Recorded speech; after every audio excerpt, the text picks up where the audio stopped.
Bom dia, vamos à leitura das senhas diárias para hoje, dia 7 de março de 2023, uma terça-feira, 14º dia na quaresma, 2 semanas na quaresma, no período de quaresma. E o título que eu dou para a leitura das senhas para esse 14º dia da quaresma e sua reflexão, que eu apanho, que eu sinto, que eu proponho a partir das senhas, da oração, que é um verso de uma música de Lutero, e dos textos bíblicos. O título é Perseverar significa também não relaxar no amor. A quaresma como tempo de ensaio. Perseverar significa também não relaxar no amor. A quaresma como ensaio. Típico dos nossos tempos de extremo consumismo, egocentrismo, é que a gente também leva essa ideologia egoísta, consumista, para o âmbito das nossas compreensões e da própria religiosidade e teologia, né? Torna Deus um objeto de consumo e que nos leva a ser um consumista cada vez mais egoísta, mais egocentrista. E o sucesso, inclusive religioso, passa a ser ter riqueza, dinheiro para consumir. E ter poder para ser admirado. Sucesso significa ser admirado pela sua capacidade de consumo, pelo seu poder em riqueza, em beleza, isso que que a teologia egoísta da prosperidade transformou Deus num Deus que é uma máquina de milagres e poder e riqueza, e que a gente diz assim, a gente persevera porque a gente é autoconfiante, porque a gente tem pensamento positivo para trabalhar e ficar cada vez mais rico, mais consumista e ter mais sucesso diante dos outros, das outras e da sociedade. Um dia eu vou falar sobre o Deus ex machina, o Deus que aparece assim, que está ali à disposição para resolver os meus problemas. A religião egoísta, egocêntrica. Deus está à minha disposição para resolver os meus problemas e fazer as magias que eu quero. Quando na Bíblia a perseverança é bem outra. A perseverança é bem outra, não é que eu ganhe, é que eu seja capaz de viver na fé e praticar o amor. Perseverar significa também não relaxar no amor. É viver o amor, a esperança na prática e em favor dos outros, das outras, do mundo. Amar. O primeiro versículo para este dia vem de 1 Reis, primeiro livro dos Reis, lá no Antigo Testamento, capítulo 8, versículo 37. Que o Senhor, nosso Deus, não nos deixe nem nos abandone nesse amor, tanto de Deus cada pessoa e por nós. E também nos fazendo, estando conosco, nos faça perseverar e não nos abandone na perseverança do amor, do viver já e anunciar para o futuro o reino de Deus, que é amor, justiça, paz, alegria para todos e todas.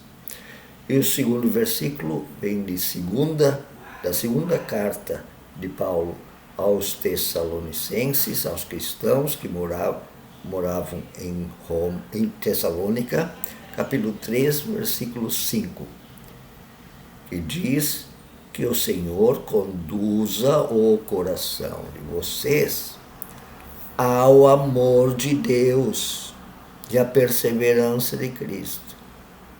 Qual era o amor e a perseverança de Cristo? Amar a todos e a todas indistintamente, dando preferência aos que sofrem e às que sofrem.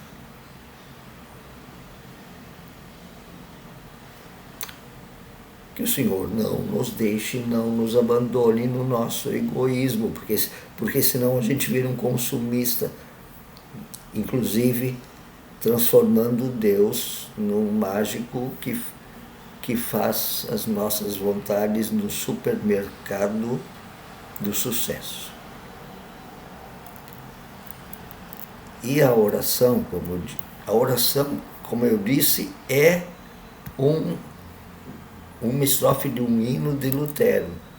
O hino, na verdade, é o Castelo Forte, e a estrofe de Lutero é para hoje, como oração, é a segunda estrofe do hino Castelo Forte.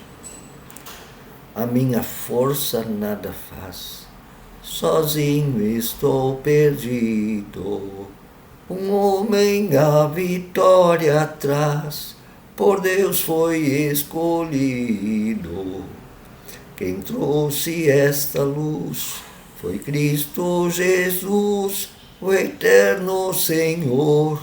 Outro não tem vigor, triunfará na luta contra o mal, contra a injustiça, contra o desamor, contra o egoísmo, contra o consumismo, contra esse sucesso egoísta. Vamos ao primeiro texto bíblico, é do livro de Jó, capítulo 2, versículos 1 a 10. O Jó era um cara muito fiel ao Deus Javé, que estava indo tudo bem, e daí o mal, Satanás, a injustiça, veio até Deus e Deus disse: olha, o Jó é um cara fiel, é um cara bom. Aí Satanás disse: deixa eu tirar as coisas dele para ver se ele continua fiel. No capítulo 1, Satanás tira todas as coisas materiais e ele ficou firme na fé. No capítulo 2, que eu vou ler esse pedacinho, o Jó diz: ele ficou fiel porque um homem, quando a gente mexe na vida dele, quando ele ameaça perder a vida, aí ele abre a mão da fé. Aí Deus disse: então vai lá. Jó capítulo 2, versículo 1 a 10. Num outro dia, os anjos vieram apresentar-se ao Senhor, e Satanás também veio com eles para apresentar-se. Igualzinho como foi contada a história no primeiro capítulo, Jó capítulo 1, só que lá era sobre bens materiais, no primeiro capítulo, aqui vai ser sobre doença. Um outro dia os anjos vieram apresentar-se ao Senhor e Satanás também com eles. E o Senhor disse a Satanás: de onde você vem? Igualzinho ao capítulo 1. Satanás respondeu ao Senhor: de perambular pela terra e andar por ela. O livro de Jó é uma história contada para se pegar a moral da história. É uma história contada, como se conta para uma criança. Disse então o Senhor Satanás: reparou, meu servo Jó, não há ninguém na terra como ele, irrepreensível, íntegro, homem que teme a Deus e evita o mal. Ele se mantém íntegro, apesar de você me haver instigado contra ele para arruiná-lo sem motivo. Pele por pele, respondeu Satanás, um homem dará tudo o que tem por sua vida. Estende a tua mão e fere sua carne e os seus ossos, e com certeza ele te amaldiçoará. O Senhor disse a Satanás: pois bem, ele está nas tuas mãos, apenas poupe a vida dele. Saiu, pois, Satanás da presença do Senhor e afligiu Jó com feridas terríveis, da sola dos pés ao alto da cabeça. Então Jó apanhou um caco de louça com o qual ele raspava as feridas da pele, sentado entre cinzas. Então sua mulher lhe disse: você ainda mantém a sua integridade? Amaldiçoe a Deus e morra. Ele respondeu: você fala como uma insensata. Aceitaremos o bem como o mal. Em tudo isso, Jó não pecou com os lábios contra Deus. E a segunda leitura vem de Romanos 7, 14 e 25, sobre de onde vem o mal. É muito interessante isso. É uma discussão que se tem até hoje, né? Por exemplo, na filosofia. Sabemos que ela, e Paulo comete um erro aqui, ele é grego, ele separa as pessoas em duas partes, mas não é assim que o Paulo está querendo dizer. Não é espírito e carne. A carne significa o mal. Mas não a carne física, a carne como pecado. A carne é o pecado. Como o mundo não é a criação, o mundo como o pecado, são duas coisas diferentes. Vamos lá, Romanos 7, 14, 25, eu tenho que ser muito rápido. Sabemos que a lei é espiritual, eu contudo não sou, eu sou carne. Eu não sou, pois fui vendido como escravo ao pecado. Paulo é vendido ao pecado. E isso que é a carne, esse se vender. Não o corpo. Não entendo o que faço, pois não faço o que desejo, mas o que odeio. Eu não faço o bem que eu desejo, mas o mal que eu não quero. E se faço o que não desejo, admito que a lei é boa, pois eu fico sabendo. Neste caso, não sou mais eu quem o faz, mas é o pecado que habita em mim. Sei que nada de bom habita em mim, isto é, em minha carne pecador, em meu ser pecador. Pois tenho desejo de fazer o que é bom, mas não consigo realizá-lo, porque eu sou egoísta. Eu penso de maneira baixa, carnal, nesse sentido. Não de existe um espírito. Pois o que faço, o espírito é o amor de Deus. Pois o que faço não é bom, não é o que desejo, mas o mal que não quero. Ora, se faço o que não quero, já não sou eu quem faz, mas o pecado que habita em mim. Assim encontro esta lei que atua em mim, quando quero fazer o bem, o mal está junto de mim, pois no íntimo do meu ser tenho o prazer na lei. Mas vejo outra lei, a lei do meu egoísmo, atuando no meu corpo, guerreando contra a lei da minha mente, a lei espiritual, tornando-me prisioneiro da lei do pecado que atua em mim. Miserável homem que sou, quem me libertará desse corpo de mal sujeito à morte? Graças a Deus, em Jesus Cristo, nosso Senhor.